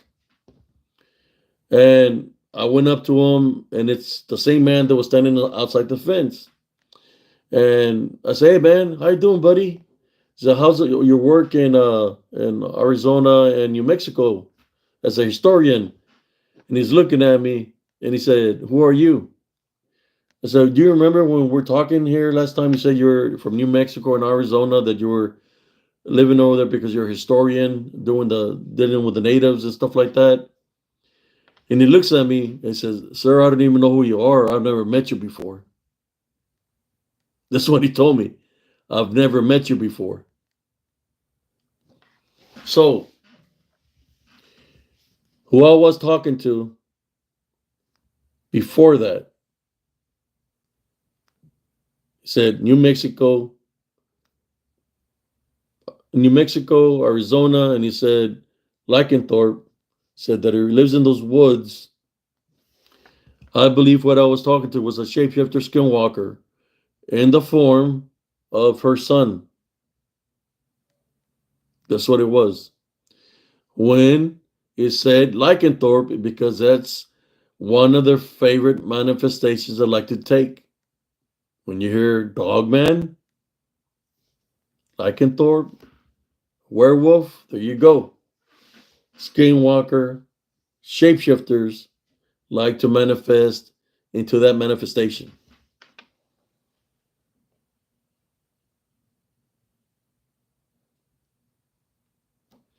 Yes, sometimes you don't know who you're talking to, what you're dealing with.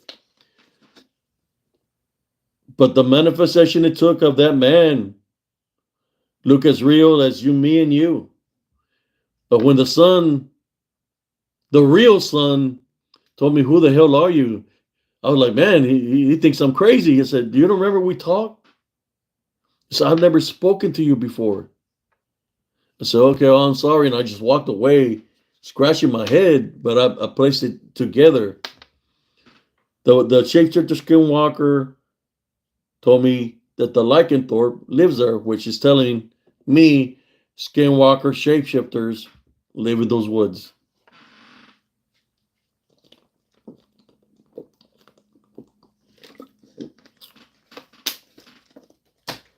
That happened in Elms Grove. I'm telling you, all the encounters that I had, some of the podcasts that I did, they never get me to talk about this, of all the encounters that I've had in there. I'm sharing them here with y'all in my group, Spiritual and Cryptid Encounters, here on YouTube. I have Spiritual and Cryptid Encounters on Facebook. I'm not reading my material. I'm telling you of what I experienced. I'm telling you my story of what I experienced. I believe what was protecting me from the shapeshifter Skinwalker is because of my faith and belief in Jesus Christ. That it was so close to me that he could probably try to do something, but I know I would have fought it, whether it came at me physically or I would have fought it spiritually. So it's kind of like it was just like he was, the way he was talking to me. He was talking to me like it was trying to show me what it was, but he was talking to me indirectly, you know. But that happened in Elms Grove, dealing with the shapeshifter Skinwalker. I'm going to tell you a story where somebody lost their life. There was a Puerto Rican woman that was always smoking cigarettes. You could say she was like, I would say like she was always burning leaves. And she was always chanting something where she lived. But then she would always come to our house asking for cigarettes. You know, she would ask my sister for cigarettes. One evening she came and she asked her if she had any cigarettes. It was late at night. My sister said, "No, I don't have no cigarettes." She went and cut through the woods. As she's cutting through the woods, from our house, we hear something happen, like something got hit. You hear the sirens and fire trucks and everything happening. So we go and investigate what's going on. There's a truck driver, a truck driver said that as he was driving along the highway, that this woman looked like she was running, like if something was chasing her with, she had fear on her face, and he jumped right in front of his truck. So that's how she passed away. When she was cutting through those woods, that something supposedly was chasing her, and she died. Uh, that's how she lost her life. Now, did she witness the shapeshifters, or did she witness? You know, when we talk about 411 missing cases, some people die, or did she get semi-possessed or possessed in some kind of way to make her body get in front of the vehicle? Because nobody in their right mind is going to run and just jump in front of a vehicle when the only thing she was going to do is go buy some smokes at the store. I can tell you this, that her spirit is still there, because I remember how she left. And no, okay, well, I'll rephrase this. Or is it the Skinwalker and shapeshifter mimicking her voice? And it's laughing like her, because it's laughing because it's making fun that it caused her death, right? So it's able to mimic her voice. Let me see who else here is with us. Something doesn't. I don't shake everyone's hand. I don't want to take the chance of transferring bad energy. That's very true. Somebody say, Randy said, that's a good reason to accept objects from everyone too. I learned that from Abe. And Sean says, yeah, definitely don't accept objects from people as gifts. Yeah, because you don't know what's the intent of that object. So we're talking about, what are some of the things that I've noticed what a skinwalker can do is this: manifest into different things, no different than a DDN. It can leave pestilence smell by your doorsteps, by your doorways, because it's marking the territory. So other should I say, demonic forces or skinwalkers can come to where you reside. They're following the smell, right? It'll urinate around your vehicle. Sometimes you might hear bangings on the outside. Sometimes you might hear running on top of the roof. Uh, when they manifest into shadow form, people just think that they manifest into different animals and this. They can manifest into shadow forms in which they're a lot. There is like in spirit form, right? Where they go to try to get energy, it will be like a power source, like a light pole, where there's electricity, towers, um, you, your spirit, your energy. It likes draining energy like that. So when it's jumping from tree to tree, it's trying to manifest enough energy to change form. So I've seen them also in shadow spirit form, where they're jumping from tree to tree to try to gain energy. Limestone on in the lakes, on the land, and in the creeks. They that limestone brings that kind of activity where there's paranormal activity and activity of all these beings that he just mentioned, that they're using the energy of the limestone to manifest. That's what they do. That's how they manifest, and you have all kinds of activity because the limestone is all through the creek and it's on the land.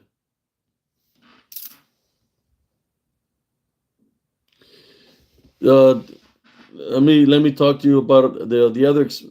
And I've had so many experiences, man, that or people. Sorry, everybody that's viewing. I've had so many experiences where I've seen the demons, saw them. It's kind of like the same tactic because, like I said, it comes from the same source. When the demons manifest, they can manifest to look like you and me. They can manifest to an animal, but they like to manifest. They're a little bit, they can manifest to anything. But when they manifest, they try to come and offer you something. Try to offer you some kind of deal, you know, some kind of deal for you to stop believing in Jesus Christ because they want to bribe you with money, with the riches of the world, the riches of the world. But that's only for them to gain another soul. So they're gonna try to give you the best. It's like buying a home, right? Trying to give you the best, the best package, so they can make a deal with you. Same technique, same way. The demons manifest and disappear. Same way the skinwalkers and shapeshifters appear and disappear. The DDN witches and warlocks that they have those capabilities, and when I say witch and warlocks doesn't mean necessarily mean that they might be alive. But I'm saying that they're around us in spirit form, like the skinwalker and shapeshifter. That's what they do. They roam Earth to cause chaos and havoc.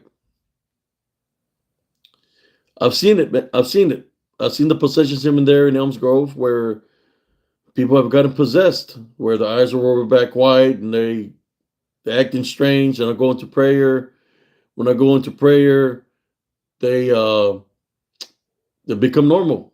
There was one day I was going to the pool with my son, and I seen a head picking behind a tree, going back into the tree. So I'm standing there, and I said, "Did I just see that?" And then it peeks to the other side of the tree, and it's a woman's face. She's looking at me, and goes behind the tree. She walks around behind the tree, and she's got like a giant tulip, white tulip. She's dressed all in black. It's daylight, and she's walking real slow, and she hides behind another tree. And I'm looking at her. I guess I don't know if she was a naturist, but the way she's dressed and the way she's acting, you could tell that there's something wrong with her. That she has a negative attachment on her, or that's what she does. That's what she worships. So she goes behind the three legs again, and she's walking very slow, but getting closer and closer to us. I recognize the lady, that she's one of the neighbors that live the next block. So I said, "Son, let's go to the pool." So I went to the pool, and I just ignored her. But that's a kind of crazy activity that happens there in Elms Grove. Now, with this lady, a naturist, was this lady love Mother Nature, or was this lady worship other things that are in Mother Nature? Because of the way she was acting not herself. She was acting as if something else had control over her. But that activity is there in Elms Grove. Um, the elementals. Let's talk about the elementals for a little bit. The elementals, they're kind of confusing. The elementals, because the elemental work a little bit different than the skinwalkers and shapeshifters. The elementals can use Mother Nature itself to take form. They can look like a shape of a human, but they can be made out of leaves. They can be out of branches that look like a human being, but it's not created out of flesh. It's using its environment to manifest. It can look like a tree. It can look like branches. It can look like leaves, but it uses us to take its form, a combination of everything, of the elements to manifest, in which they have some supernatural powers. They they use energies to manifest in that nature. But those are the elementals. The elementals sometimes is those red orbs that you see coming out of the woods. Sometimes they're orange and they're pretty massive. Those are the elementals that are forming, but not to confuse demons. That's why the confusion comes. Demons can look like an orb also. They can manifest. The color they manifest to, where they're the most effective to try to harm somebody, will be color red. If you see a giant red manifestation, that's demonic. That's demonic in nature. I'm going to tell you a story about that. I used to walk at night times for exercise, because I was building up my leg, because I had gotten a blood clot and I was rebuilding it. I was walking at night, and as I was walking, this is what I witnessed. It's my testimony. I witnessed a giant red orb standing in the middle of the street. I'm looking at this giant red orb because it was bigger than me. It was massive. As I'm looking at that orb, and it's real tall. Real tall. To the left of it, on the other side, I see another giant red orb. And they start closing up on me. They're coming directly at me. As they are coming directly at me, I said, "Jesus Christ, please help me. Send some help." I start praying the Our Father. As I'm praying the Our Father, brothers and sisters, and those orbs are getting close to me. The closer they're getting, the bigger they look. Just put it that way. Out of the sky, I see two big come out of nowhere. And they went straight. One went to one, the other one to the other one, and they make full contact. When they collided, you just see red little orbs just fly everywhere, scatter everywhere, out of the one over here and the one over here. That's all I see. Little red like particles just fly off of them where there was contact. Then those light blue orbs, they went back into the heavens. They flew back into the heavens. I believe there was a battle between angels and demons. I call upon help through the Heavenly Father, and the Heavenly Father assisted me. I'm just sharing my stories with y'all. My stories, my experiences. I noticed that I witnessed this. The same road, I witnessed something one day also where I was doing my exercise. I was walking, and the night before I had walked like 20 miles, right? Because I really was trying to get strong. So, because my leg was injured from the blood clot I had gotten. Uh, so I said to myself, you know what? I'm just gonna turn back and go back home. I'm tired tonight. I don't feel like walking out here tonight. It was like around. I would go walk all hours of the night. It was like 1:30. As I turned around, I walked like 30 steps to where I was came from. In the middle of the road, there was a rock formation of a circle in the middle of the road, and there was a lot of rocks. They're pretty big rocks. They formed a circle in the middle of the road that I was walking on, and I was saying to myself, somebody's playing a prank on me. And then I look at all this rocks, and I said, there can be, it's got to be a lot of people doing this because that's a lot of rocks.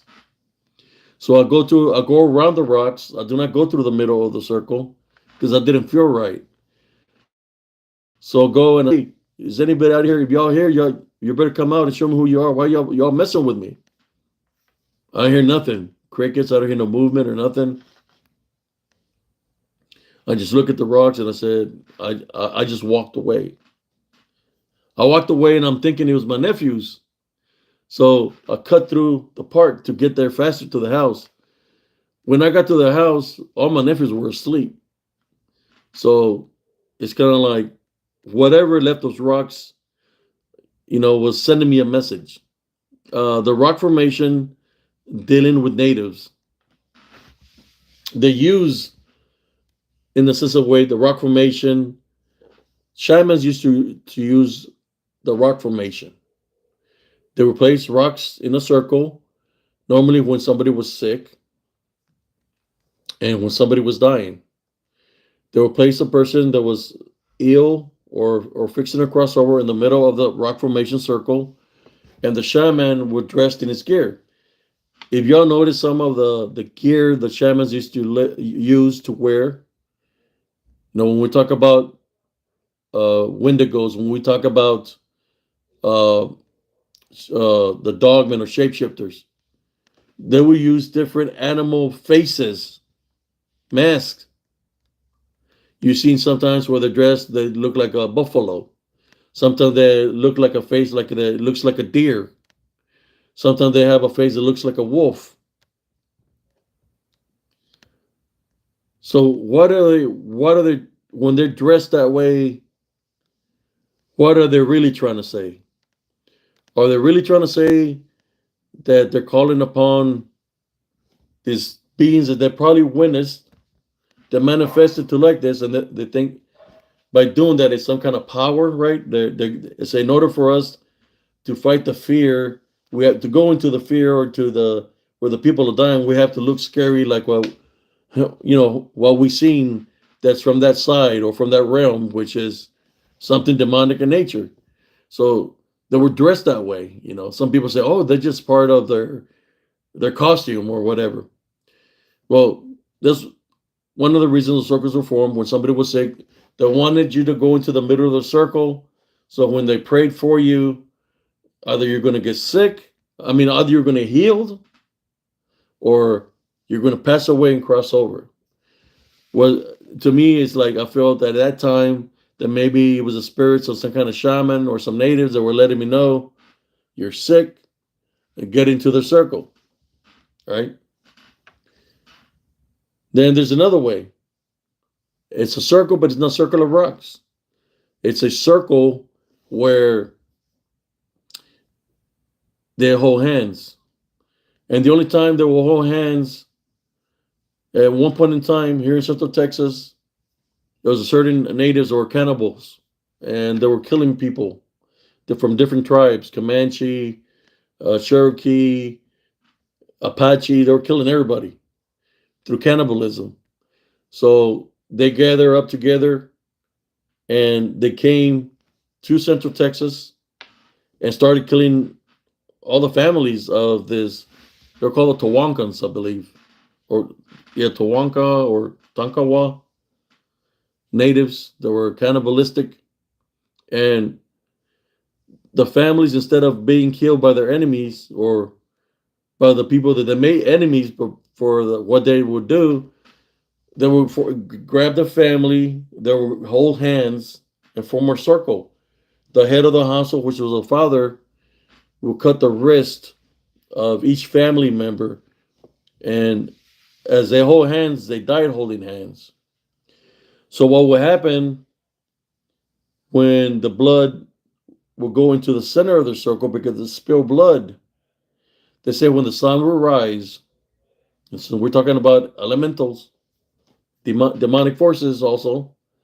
They say that the one will rise from the center when the sun will rise.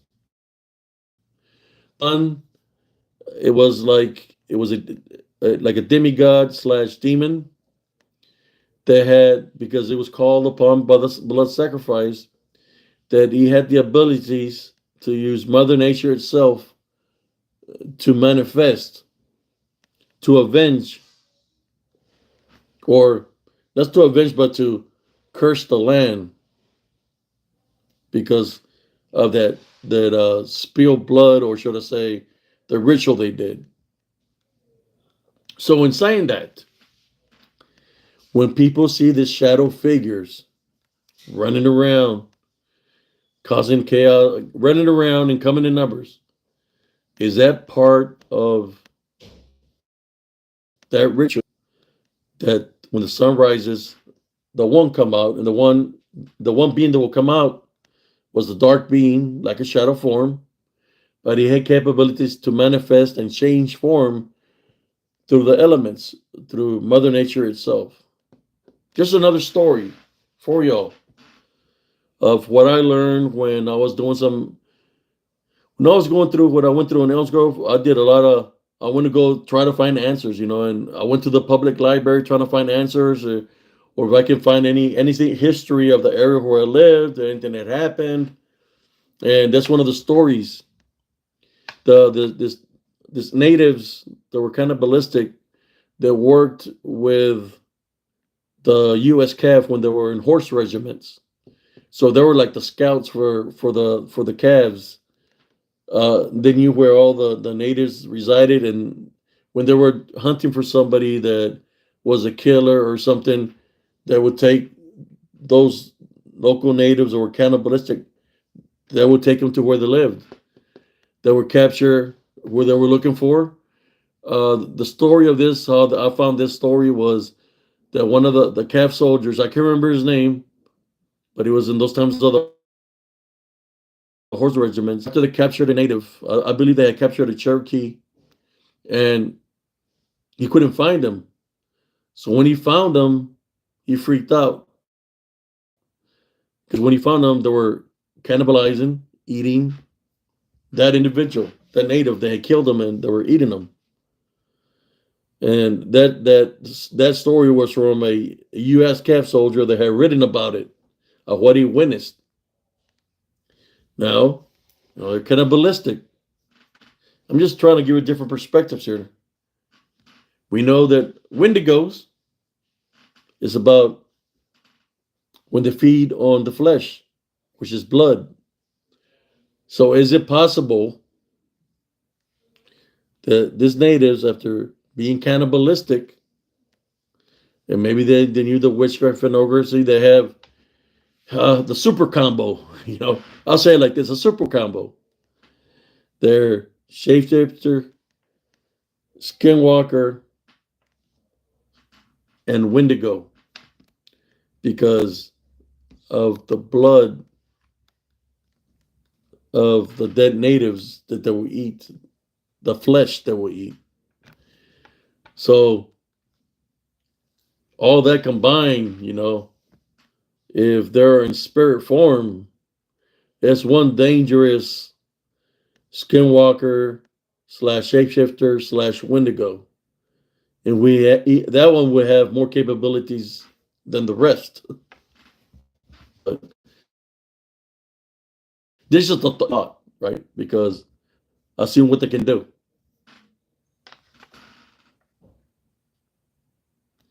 Exactly. I got hit by a little arrow one day that I was out there investigating.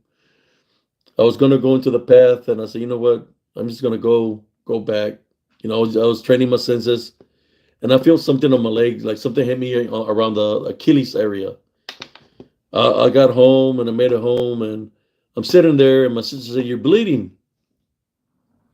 And when I look down, I see something stuck in my leg. You know, so when I pull it out, it's like a piece of metal. Looks like a little spear, and it hit me on my Achilles on my left leg. And I'm trying to figure out where did it come from. I was in the woods. Where did this little spear-like, arrow-like thing came from? It was small. Next thing you know, that's when I went up with a blood clot on my left leg. Like about 2, 3 days later, after that arrow hit me in the ankle or the Achilles, that's when I got the blood clot on my left leg. So was it some kind of poison that they were trying to do? I wish I could get all the answers to you, and that if I could get all the answers. But it's one of those things that the only thing you got is what you've gone through, your experiences, and you just try to make the best out of what you know. Basically, the guy that told me that they were underground, that they were going to his house, he said that there were werewolves. He said they stand right there. They come in numbers. They come in 4. They come in 6. I try to hit my arrows. I've shot at them a couple of times, but I don't want my rounds to go hit any of the neighbors. And so you probably think that I'm crazy, right? So no, I believe you, man. There's something like that. At that time I hadn't had my experiences. So I want to show you something. I went inside his house. He had crosses, brothers and sisters. Crosses on each window and all the doorways. Not just that. He had weapons in every window, every doorway, every passageway. There was weapons all over his house. This guy was living in fear. He said that they tried to come in his house. They came down the hill. They tried to come in his house. They were banging in his house. They jumped on his roof. He had his weapons. He moved. He got out of there. He left the area. He had told me that up on top of the hill where they will go, that he found a finger, right? A finger that seemed like it was petrified, that it belonged to somebody, but it was like turned into like stone or something like that. Found a finger, and he turned it in and sent it. They sent it to the forensics to take and look at it. But no, nonetheless, it could have been native Indian burial ground. So it was native Indian burial ground. Maybe what we're seeing was the manifestation of them, that they're trying to tell us, hey, this is our land. This is where we're buried.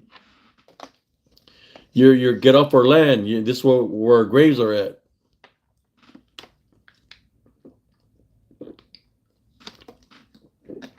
Excuse me. On Fort Hood, when I was in the military, there's a mountain range up there that's in between Clabber Creek, which is the furthest one, and is it Palinal? No, Trapnell. We wasn't allowed to go on the mountain range. They had MPs protecting the mountain range, where we wasn't allowed to go up there. The reason we wasn't allowed to go up there, this is when I was in Fort Hood.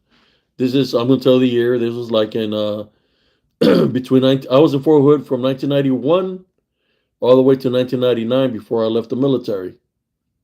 My first duty station was Germany. But I remember they had MPs guarding the place, and they said that nobody was allowed to go up there. The reason they wasn't allowed to go up there is because all the mountain range was a native Indian burial ground. Who wasn't allowed to go up there. So the bigger question is, the Skinwalkers, shapeshifters, Wendigos, all this different manifestations that they take, are they coming from possibly those native Indian burial grounds? Because they're upset, they built over the land, or is it because some of them got showed witchcraft or necromancy? Now you got all these shapeshifters running around everywhere in Central Texas. Doesn't matter where you go. I'm letting you know right now. I moved to a different town, and they still follow me.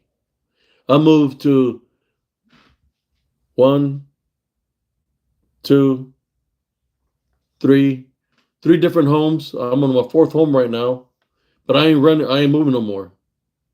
I'm standing my ground. I'm protecting my home spiritually. They'll follow you. They'll find you.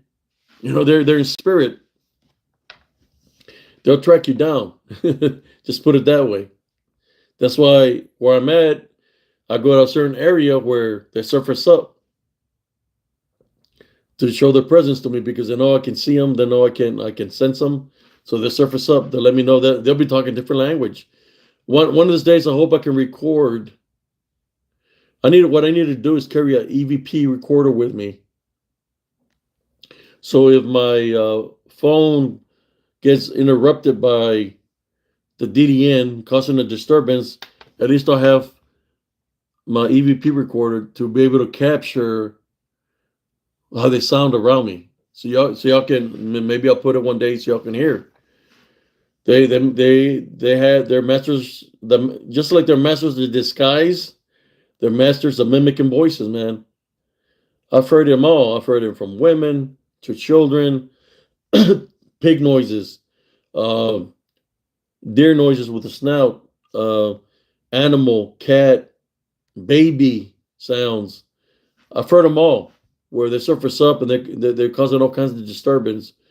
Branches are being moved, or you could hear howlings like of coyotes or wolves and different things. That it's all happening all simultaneously, So all I do is do the sign of the cross, and I'll start praying. As I start praying, when it picks up that hard, that's telling me, hey, there's many around you.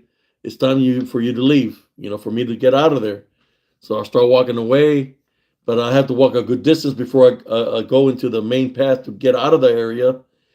So when I go out towards the exit area, that's where they surface up even more, and they're right there within the wood line, still making noise, and that's how I capture some of the images that I do. I try to tell people that it's not a living creature that I'm capturing through my videos or the screenshots that I take from the live videos. I'm letting them know that what I'm capturing is something that's in spirit form, but they're manifesting to look like something beastly, because can't see them. So when I'm recording there, you could say they're not like photobombing me, but I'm capturing accidentally, right? Because when I'm not looking, that's when they're surfacing up. They surface behind me. Sometimes they run right beside me, in which I can record them because I'm facing the camera the opposite way. They come from beside, and I can see something moving real fast beside me, but by then it's too late because they left already real fast. Sometimes you can think, oh, maybe it was just a gust of wind. I said, no, that's not a gust of wind. The gust of wind sure looked like it had the form of a dog man, but he's not running like something that's in the flesh. Is running, how should I say, moving through time. Like the time is, like sometimes we do a recording, if you go to slow and make your recording go move real slow, right? You're recording, you give it more capture what's within the picture. Well, imagine this: when you put it like real fast, but it's faster than that, that it looks like a gust of wind, or you just see something pass by you, but it's moving at a high rate of speed that you can see it. So what I do is a pointer. When I go to my video, I'll go back to it and I lower the speed down as much as I can, just to see what was it that passed by me, and that's when I capture some of them. Then I have the video. I lowered the speed, and you can see something moving, and it stops right in front of me, and it's looking at me, and then it just goes. It's moving so fast that it stopped and looked at me, and then it went back to its normal fast speed. And the way the face looked, what people call a dog man, but to me they're DDN, disembodied demonic Nephilim, because they're not here in the flesh, they're in spirit form. You figure something moving that fast is going to make some kind of sound, right? Leave some kind of trace, but it's using the elements to move. Using Mother Nature itself, the elements, the air, the wind, using that to its advantage, it's crazy.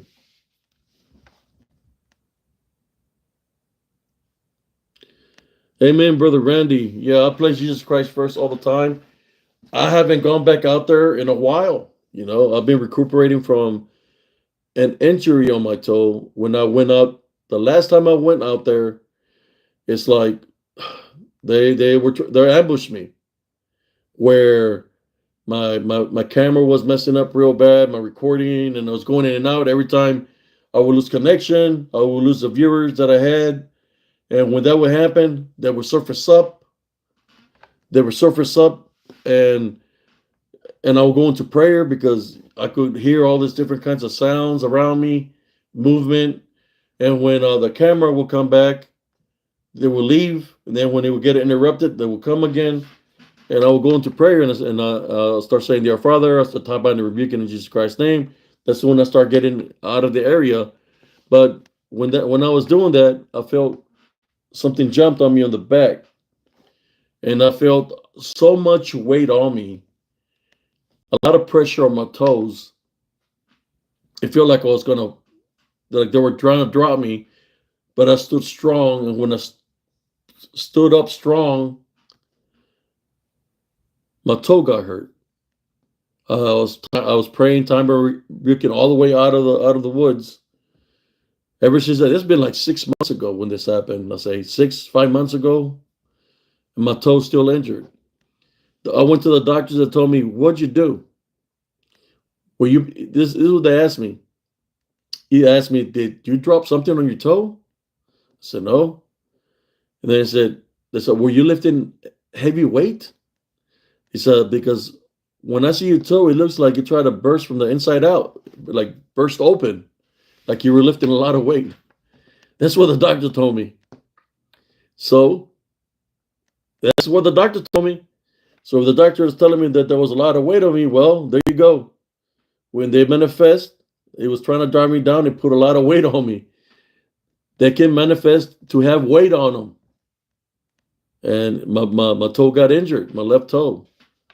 It's never been the same after that. But that's why I haven't gone back out there. Normally I go by myself, and I'm going during the day. I know there's animals out there, but I know what's out there is somebody demonic Nephilim. I have the how should I say, the encounters out there. That's why I'm making the videos here. But I do have plans to go back out there. It's my left toe that injured me, and my left and my neck got injured, because sometimes it feels so heavy, because I had a lot of weight, so my neck area got injured, and my left toe got injured. Thank you, Brother Randy. So sometimes it's like when I try to lift myself, I feel a lot of pain run all the way, like I guess through the nerves, and I feel pain on my toe when I stand up. It's still healing, or I don't even know if it's going to heal. I'm still waiting to go see a specialist to see what they tell me about my toe. But it takes a long time through the VA, so I'm still waiting to go see a specialist, see what they want to do. But that's one of the reasons I've been out there, because of my last experience. So I said, okay, let me just look through all my footage, all my old footage, and redo some pictures, place them out there, go to some of the screenshots that I've taken and share them again, do some more short reels with the works that I've already done till I get better till I get better physically. But I do want to go back out there. I just don't know when. The weather here is crazy. It rains sometimes, so eventually I'll go out there, but it's got to be when I'm spiritual ready. I feel I'm spiritually ready right now, but I just don't want getting spiritually attacked. Is not a good thing. It's not a good feeling. But when you're going through something like that, brothers and sisters, remember to tie, bind, and rebuke them in Jesus Christ's name. Because they don't come in ones. They come in many. They come in legions. Especially if they want to put a stop to the works that you're doing, they're going to come at you in numbers. That's why it's important to maintain the love foundation and important to place Jesus Christ first. You tie, bind, and rebuke them through Jesus Christ. That's what I do when I go out there. I wish a cryptid person would go with me so they can see what I'm going through, but at the same time, it's like if they're not spiritual ready, I don't want them to get attacked like I do. I don't know. When I go out there and the things I have to do, I'm spiritual ready. I prepare myself. Imagine if I take somebody that's not prepared to go to the areas where it's hot, spiritually hot, through DDN or demonic forces. If I take somebody to an area like that is not ready spiritually, I don't want no harm coming to anybody. That's why I just do the videos by myself, because not unless somebody really wants to go check it out with me, that not that they're daughters, but doubters, but for them to see what I'm talking about. Most likely it's going to be the same things as they're going through over there where they come from. And then they're going to say, wait a moment. Maybe it's truth to what Brother Abe C.S. is saying, that it's not a Bigfoot, that it's not a dogman, that it's something demonic. And we do got the recordings here, the EVPs, where they're talking a different language, mimicking different voices. That's why I'll go out there. To do this kind of works, you have to go out there and do the works. Whether you're out there investigating, whether you're out there helping somebody spiritually, cleansing a home, cleansing them from any negative unclean spirits, right? We have to do the works. I don't know what time it is right now, but I hope y'all enjoyed tonight's show. Maybe one day I'll talk more in depth of how the activity, what they do, the activity of the Skinwalkers and Dogmen and shapeshifters. To me, I believe they all come from the same source, honestly, because my senses can sense them. And there was one. Now this one, before I go, I'm going to tell. There was one where my dog was barking again. I went outside because normally when he barks, there's somebody out there walking the street or something, right? As soon as I stepped off my porch, I seen somebody standing in front of me come out of nowhere. So I took a swing. My military instinct took a swing. I swung and I missed. And what I'm seeing is, just put it this way, is a body with no skin, but just the first layer, right? It's all red. And it's looking at me. And as I missed and I put my punch back and put my guards up, he lunged at me. As he launched at me, I thought I was going to feel some kind of impact. That's not what happened. It was going through me, through my abdominal area. As it was going through me, I said, I tie, bind, and rebuke in Jesus Christ's name. And all that red just went into little particles everywhere, like pieces. Now that one was crazy right there. That is, there's only one thing that I think that could possibly be that, and it's dealing with the same thing, demonic force. Since it didn't have a first layer, it could have been somebody that died in a bad car wreck, a ghost or something, right? But it was red, and to me that's demonic. And as it lunged towards my abdomen, it was trying to do some harm to me. Because I did feel the effects of it. I had some scratches on my back that my son took after that incident where it scratched my back, which to me would be something demonic. There's a place where you could say Sayonara or hell, right? Where souls are getting tortured, right? Where the flesh comes on and comes on. Maybe that's what it was. Something that came from that location that was sent my way as a spiritual hit to attack me, but I overcame it. Or could it have been a shapeshifter? That the only thing that was there to the right behind it was a tree. There was a tree. So did it come out through the tree to attack me? But that happened to me there in Elms Grove.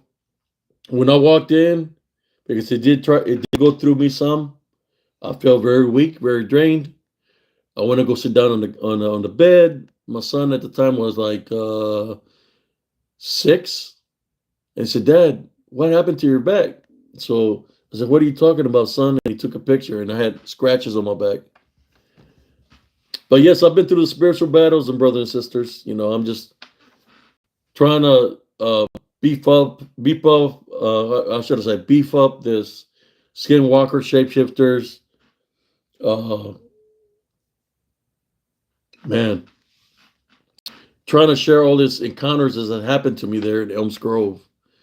That so many things can happen that's out of the ordinary, that you don't know they're coming from left to right, from all directions, and you don't know what's hitting you spiritually. But that's why it's important for us to place Jesus Christ first at all times. What can bring us down will make us stronger. And I'm here sharing these stories with y'all, sharing my testimonies to y'all, just to let you know that I've overcome all these things that I'm speaking of with the Love Foundation and through my faith and belief in Jesus Christ, through Jesus Christ. That's how I overcome all this demonic forces, or the yang from the yin yang. I've overcome them through Jesus Christ. So don't be afraid to be a little bit different, people. Don't be afraid because somebody invites you to go to a Bigfoot powwow. Don't be afraid to take your faith in Jesus Christ with you to the powwow, because you never know what's going to happen out there. You don't know How many people might be bonded or might be used to try to come up against you, right? So go maintain your love foundation and always have Jesus Christ right there with you, because that's what it's going to take to fight anything in that nature is through Jesus Christ, whether it's demonic, whether it's people being bonded or being used to come up against you, is through Jesus Christ.